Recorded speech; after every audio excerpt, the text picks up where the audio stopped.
سلامی سرشار مهر نیسارتان همدیاران، دوستان و استادان عالی قدر.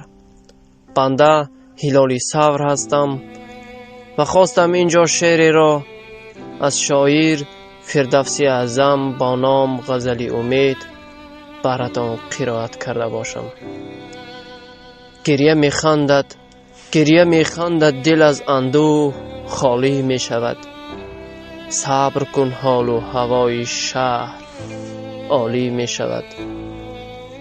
سایه نحسی غم از بام و دری ما می رود. می رسد فصل شکفتن نیک سالی می شود. عطر گرمی خنده می پیچد میانی کوچه ها. چتر شادی سایبانی این حوالی می شود.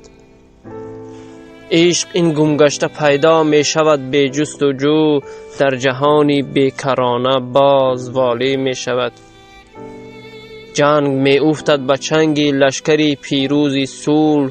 روزگاری خوش نصیبی ما اهالی می شود.